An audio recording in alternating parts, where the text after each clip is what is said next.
not to be sarcastic or anything, but I think to know the main grapes: Cab, Merlot, Cab Franc, Pinot Noir, Chardonnay, Sauvignon Blanc, Chenin Blanc, which are pretty much the basic of wine that are being grown around the world.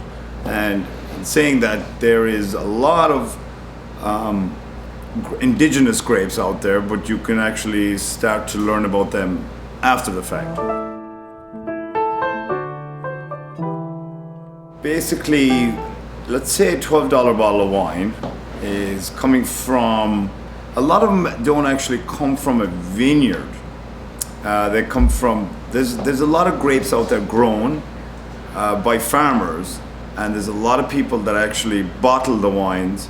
So they'll buy a bulk thing of grapes and bottle them themselves, and you know, they want to get it at the cheapest they can. Now if you have a chateau and it's your own place and your own grapes and your own vines, and the vines have been there for 200 years, that will make it way more expensive because of the quality, basically.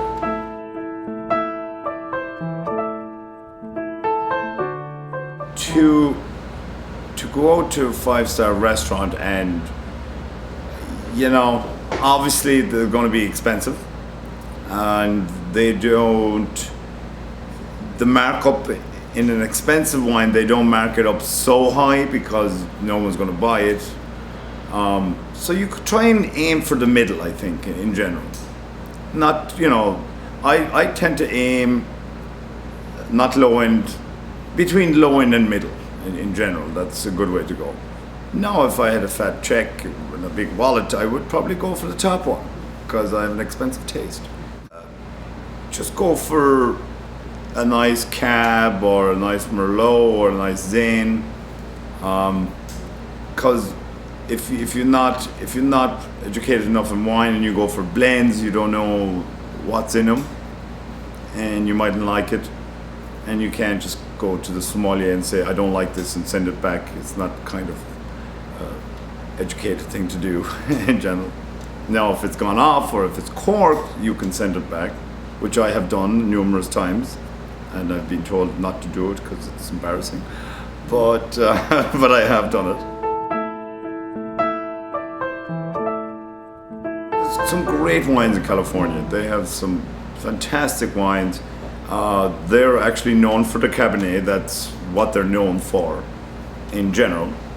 You can get a great $10 Cabernet California, and then you can get a $5,000 bottle in California. So they vary. They've been known for years, but in the wine industry, for me, California wines, they try to age them, and they've been doing that for years, thinking they were going to age. But I have some clients that, you know, they've had Chardonnays from Kistler Vineyards, which is a fantastic wine, and found to be, when they drank them, that oops, they're gone, they're shot. So that's the difference between California and French wines, European wines, because European wines, I think, last way longer than Californian wines in general.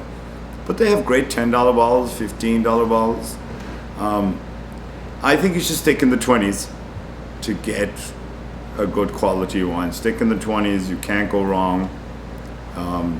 They have great, I mean, they're known for their Chardonnays and their Cabs. You know, they're famous for that.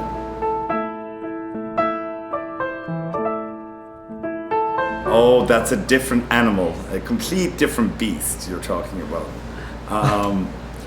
Lafite, from the Lafite family, you know, their vines have been around for generations. You know, kings of England used to drink them. You know, a lot of presidents in the state drank them. It's just a wine that it's basically about the vine, which has been around, you know, 1800s, and the Lafite family, obviously, they're a very wealthy family, and they've been around for a long time, and you know, a case of 1982 Lafite might run for $30,000 a case, which is crazy. Sacre bleu. Yeah, exactly. It's terrible when you can't afford it.